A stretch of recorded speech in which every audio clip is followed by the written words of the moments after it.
नमस्कार, स्वागत है आपका हमारे चैनल पर। मैं हूं आपके साथ शिप्रा सैनी। शाहरुख खान के बेटे आर्यन खान का इंतजार आखिरकार खत्म हो गया है। आर्यन खान को बॉम्बे हाई कोर्ट ने जमानत दे दी है। तो आर्यन खान को जमानत भले ही मिल गई हो, लेकिन आज की रात आर्यन खान को जेल में ही बितानी होगी। आपको बता दें, बॉम्बे हाई कोर्ट ने आर्यन खान को जमानत दे दी है इस पूरे ड्रग मामले में, लेकिन अभी तक बॉम्बे हाई कोर्ट ने जमानत की जो ऑर्डर कॉपी है वो जारी नहीं की है। आर्यन खान को किस बेस पर जमानत मिली है ये अभी फिलहाल साफ नहीं है, क्योंकि अभी तक बॉम्बे हाई कोर्ट की ऑर्डर कॉपी जो है इस पूरे मामले में वो सामने नहीं आई है। आपको बता दें, आर्यन खान, अरबाज मर्चेंट और मुनमुन धवेजा तीनों को ही बॉम्बे हाई कोर्ट ने जमानत दे दी है। तो आर्यन खान को 2 अक्टूबर को एनसीबी ने दरअसल मुंबई में क्रूज पर जो रेव पार्टी हो रही थी वहां गिरफ्तार किया था। इसी के साथ अरबाज मर्चेंट और मुनमुन धवेजा की गिरफ्तारी हुई थी और लंबे वक्त से Aryan Khan Arthur road jail में बंद थे। इंतजार लगातार उनके वकील और उनका परिवार जमानत के लिए कर रहा था, लेकिन आपको बता दें एनडीपीएस कोर्ट से आर्यन खान को जमानत नहीं मिली, जिसके बाद आर्यन खान के वकीलों की ओर से बॉम्बे हाई कोर्ट का दरवाजा खटखटाया गया और आखिरकार बॉम्बे हाई कोर्ट ने आर्यन खान को जमानत दे दी है। जमानत भले ही मिल गई हो, लेकिन केस अभी भी आर्यन खान पर चलेगा, क्योंकि जिस तरीके से ये पूरा ड्रग मामला सामने आया है, जिस तरीके से एनसीबी ने इस पूरे मामले में एक के बाद एक कई बड़े खुलासे किए हैं। एनसीबी ने ये बताया है कि बीते कई सालों से आर्यन खान ड्रग का सेवन कर रहे हैं। आर्यन खान न सिर्फ ड्रग ले रहे हैं, बल्कि ड्रग पैडलर के साथ वो संपर्क में है। तमाम बड़े खुलासे एनसीबी ने आर्यन खान को लेकर किए हैं, लेकिन आपको बता दें बॉम्बे हाई कोर्ट में दरअसल आर्यन खान के पक्ष रखने के लिए सतीश मानसिंघे जैसे वकीलों को उतारा गया था, जो कि एक वरिष्ठ वकील हैं। लेकिन आपको बता दें लंबे इंतजार के बाद आर्यन खान को भले ही जमानत मिल गई है। आपको बता दें आर्यन खान को जमानत दिलाने के लिए शाहरुख खान को काफी मशक्कत करनी पड़ी। लंबे इंतजार के बाद आर्यन खान को बॉम्बे हाई कोर्ट से जमानत मिली है। सतीश मानसिंघे और अमित देसाई जैसे वकील पूरी तरीके से फेल साबित हुए और उसके बाद बॉम्बे हाई कोर्ट में जमानत अर्जी दाखिल की गई, जहां जो पक्ष है आर्यन खान का वो मुकुल रोहतगी, जो कि भारत के पूर्व अटॉर्नी जनरल हैं, उन्होंने रखा और आखिरकार आर्यन खान को राहत मिली है। उन्हें इस पूरे मामले में जमानत मिली है, लेकिन विकल्प अभी भी एनसीबी के पास है। वो इस पूरे मामले को सुप्रीम कोर्ट में चुनौती दे सकती है, क्योंकि यह मामला कितना गंभीर है ये बार बार नारकोटिक्स कंट्रोल ब्यूरो की तरफ से कहा गया है, बताया गया है कि किस तरीके से क्रूज पर ये रेव पार्टी हुई और वहां से ड्रग मिली है, वहां से भारी मात्रा में ड्रग जब्त की गई है और जाहिर तौर पर इस ड्रग का इस्तेमाल न सिर्फ कंजप्शन के लिए किया जाना था, बल्कि इस ड्रग पैडलर के साथ संपर्क में थे।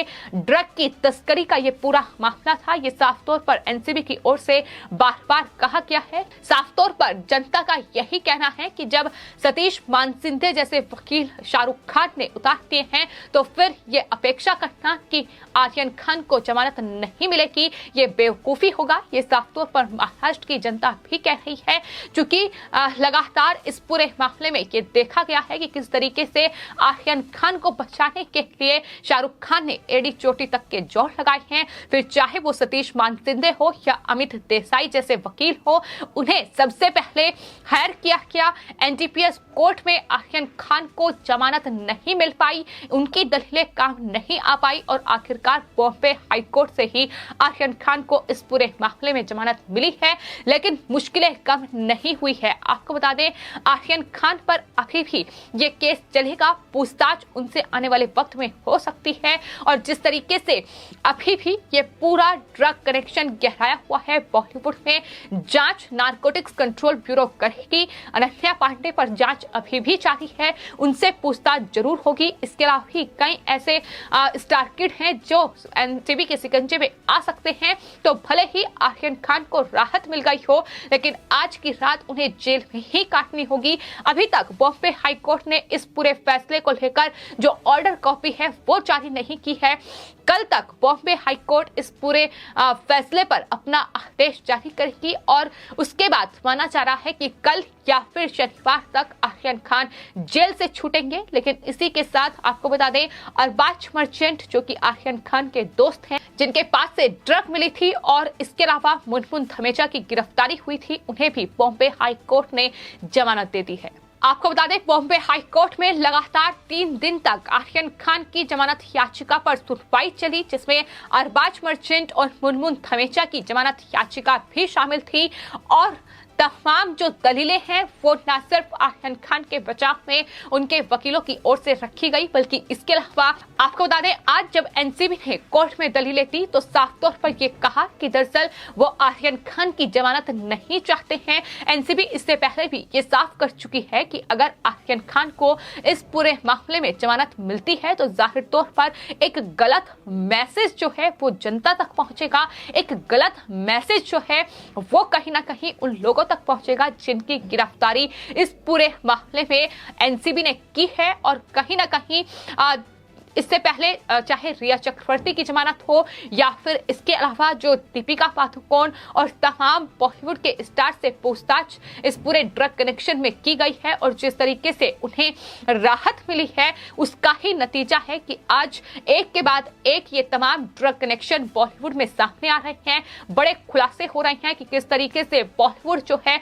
वो नशेड़ियों का अड्डा बन चुका है। कोर्ट की ओर से आर्यन खान को जमानत दी गई है। आखिर इसका क्या मैसेज देश की जनता तक पहुंचेगा, ये लगातार देखने को मिल रहा है। साफ तौर पर यह कहा जा रहा है कि शाहरुख खान के पास जिस तरीके से उन्होंने वकीलों की बड़ी फौज उतारी, जिस तरीके से सतीश पान सिंह, अमित देसाई के बाद उन्होंने मुकुल रोहतगी जैसे वकील को आर्यन खान के बचाव में उतारा, उसका ही नतीजा है कि आज आर्यन खान जेल से बाहर हैं, यानी उन्हें जमानत मिल गई है। फिलहाल जेल में ही हैं, एक रात और जेल में काटनी होगी। लेकिन जो कहीं ना कहीं उम्मीद लगाई जा रही थी कि आर्यन खान फिलहाल जिस तरीके से उन्होंने ये पूरा क्राइम किया है, जिस तरीके से ये साजिश रची गई है, जिस तरीके से इस पूरी ड्रग पार्टी को अंजाम दिया गया है, ऐसे में कहीं ना कहीं अगर उन्हें राहत मिली है तो कहीं ना कहीं देश की जनता के बीच एक गलत संदेश पहुंचेगा। ड्रग माफिया जो है उन्हें प्रोत्साहन एक तरीके का मिलेगा, लोग ड्रग का ज्यादा सेवन करेंगे। तो कहीं ना कहीं ये देश की जनता का रिएक्शन है जो आर्यन खान की जमानत के बाद सामने आ रहा है। लेकिन फिलहाल आपको बता दें, बॉम्बे हाई कोर्ट के इस आदेश की कॉपी सामने नहीं आई है और क्या कुछ बेसिस पर ये जमानत दी गई है, ये देखना होगा। क्या आर्यन खान के विदेश जाने पर प्रतिबंध लगाया गया है? क्या अब ये जो आरोपी हैं इस पूरे ड्रग केस में ये विदेश नहीं जा पाएंगे? इस तरीके का क्या कोई प्रतिबंध उन पर लगाया गया है? इस पर उनके वकीलों की ओर से भी कोई प्रतिक्रिया सामने नहीं आई है। उनका साफ तौर पर यह कहना है कि अभी वो बॉम्बे हाई कोर्ट के आदेश की कॉपी का इंतजार कर रहे हैं और जब वो सामने आएगी उसके बाद ही कुछ कह सकते हैं। लेकिन फिलहाल आर्यन खान को इस मुंबई क्रूज ड्रग्स मामले में भले ही जमानत मिल गई हो, लेकिन केस अभी भी जारी है। आर्यन खान अभी भी इस केस में फंसे हुए हैं, जमानत ही उन्हें मिली है।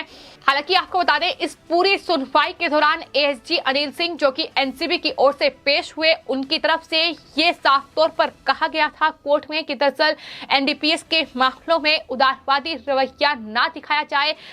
तमाम कोशिशें उनकी तरफ से की गई थी कि आर्यन खान, मुनमुन धमेजा और अरबाज मर्चेंट को जमानत ना मिले, क्योंकि कहीं ना कहीं अगर उन्हें जमानत मिली है तो इस पूरी जांच को प्रभावित ये पूरी जांच हो सकती है। एनसीबी जो छानबीन इस पूरे ड्रग नेक्सस को खंगालने में कर रही है वो कहीं ना कहीं प्रभावित हो सकता है, क्योंकि इस पूरे मामले में इंटरनेशनल ड्रग सिंडिकेट के साथ इनके लिंक जुड़े हुए हैं। ये व्हाट्सएप चैट साफ तौर पर खुलासा कर रही है। तो ये कोशिश एनसीबी की ओर से की गई थी, लेकिन आखिरकार कोर्ट ने फैसला सुनाया, तीनों को जमानत मिल गई है। आज एक और रात जेल में गुजारनी होगी और कल या फिर शनिवार को आर्यन खान जेल से बाहर आएंगे। लेकिन फिलहाल एनसीबी के पास ये रास्ता खुला है कि वो अब बॉम्बे हाई कोर्ट के इस आदेश को सुप्रीम कोर्ट में चुनौती दे सकती है और आर्यन खान की मुश्किलें आने वाले वक्त में बढ़ सकती हैं। फिलहाल आपकी इस पूरे मामले पर क्या राय है, हमें कमेंट बॉक्स में जरूर लिखें और चैनल को सब्सक्राइब करें। धन्यवाद।